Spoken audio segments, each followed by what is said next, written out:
Found a naughty video of my girlfriend, who I've been with for 8 years, cheating on me. Her family, our friends, and the cybercrime police are now involved. I feel numb. Almost 3 weeks ago, a good friend of mine, Alex, and an acquaintance, Mike, got a hold of a video of my girlfriend, Jamie, screwing another man. Mike found this browsing through adult sites with niche themes and by chance, recognized Jamie. I got into contact with Alex about it, where both of them told me about the infidelity. When Alex and Mike told me of the infidelity, I was in shock and numb. I couldn't really say anything until I saw the video, where I proceeded to puke my guts out. I couldn't even sit through a minute of it. The fact that it was edited to go straight into the action with Jamie's face clearly visible didn't help at all. We drove Mike home, and Alex had a good sense to force me to spend the night at his place, rather than go home where I share an apartment with Jamie with no idea how that would end. We shared some beers, mostly in silence. Alex tried to make me open up on how I felt about Jamie's infidelity, but I was just numb. I didn't know what I felt and told him so. I felt like wading through water with no thought in mind other than what was in front of me. Alex didn't push anymore, and I passed out some time later. When I woke up, I recovered enough sense to realize that our relationship was most likely over. I go straight home by public transport, most likely brooding and looking pissed. I wonder what the other passengers thought when they saw me looking like shit while trying to emulate Batman. I get home and catch her getting ready to go out, asked me where I was and why I didn't contact her. I don't bother answering and just told her we needed to talk. We sit down facing each other on our kitchen table that we built from scratch in my grandfather's farm, and that random thought pretty much broke the dam. A lot of stuff happened. A lot of harsh words were said, accusations, and blame. Too many details to describe, but essentially, I immediately broke down in tears and asked her how the heck she could ruin this relationship we worked so hard on. She's confused and wanted an explanation. I dropped the bomb and showed her the video. She cries, begs for forgiveness, but I hear nothing.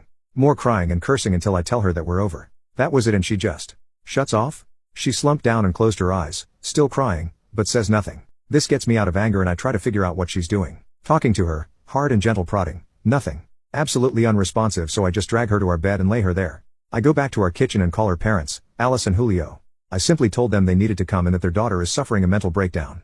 I say nothing more than just telling them that they needed to see us and that what was happening needed to be face to face to explain. I shut my phone off, and went back to the kitchen to think about what the hell just happened. Her parents rushed to our apartment demanding what the hell happened. I don't tell them about Jamie's infidelity, but just say she needed mental help. She's on the bed acting comatose, but otherwise, okay. They couldn't bring her out of it, and eventually I had to explain. I didn't want to do it without Jamie being able to explain herself. I showed them the video and they're heartbroken, told them we had an argument. I didn't hurt her, but she probably couldn't handle the stress and broke down. They decided to bring Jamie to her university's mental health clinic. I decided not to go with them. The next day, Jamie eventually wakes up. She's stable and responsive. There, she says that the video was not consented. Her family decided to report this to the cybercrime police. Jamie's family won't grill her with her mental state being the way it is, but her parents are obviously ashamed and aren't sure what to do other than what the psychologist recommends, which is to let Jamie rest for a while and support her until they're sure she doesn't implode, then was sent home to her parents. This was all relayed to me by her older sister, Jackie, who's trying to be the mediator. She asked me if I really was going to end the relationship. I responded saying that I'm not sure if we can even salvage it.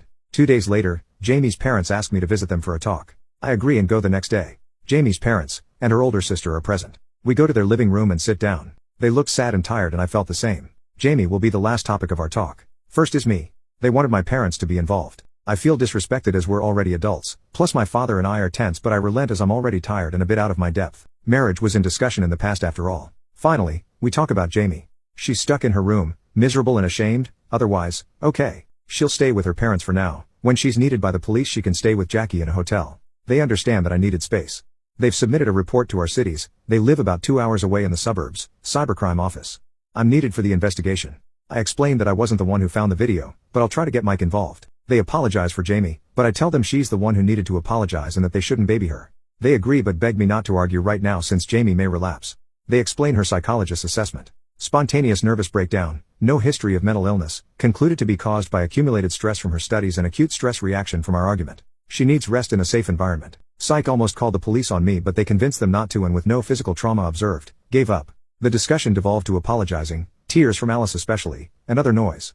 But they did want to take charge of everything. The investigation, Jamie's well-being, her education and finances, etc. I was kinda washed off of everything. 8 days later, Alice calls me in the middle of the night begging me to see Jamie. She's having a depressive episode, with a kitchen knife, locked in the bathroom and yelling for me. Worst hour of my life. I'm pretty sure I almost died twice on the road and glad that my country isn't developed enough for highway cameras. I meet Alice and Jackie outside the house waiting for me. Jamie has mostly calmed and Julio's with her in her room. They beg me to go see her, and with how bad the situation looked, I rush to Jamie. She's a wreck, looked like her blood's been drained and hasn't slept for a while. She starts crying the moment she sees me and reaches out her arms. Whatever anger, exhaustion, and anxiety melted away and I embrace her. She kept apologizing and begging for me to stay. I shush her and hold her tight. She eventually goes to sleep and I take a moment to think about what's happening. I genuinely felt heartbroken seeing her like this. This is not how I thought we'll be together in the future, much less this Christmas. I am losing my best friend and would have been partner for life.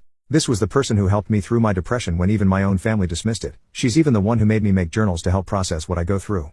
It's actually ironic how she's the reason how good I can write down details on her affair and how bad it affected me. She's not evil. She's a beautiful, patient, and overall wonderful human being. Thinking of all the stuff we've been through, what we've done for each other, if I were to list all of it, it would probably reach twice the word count for my post.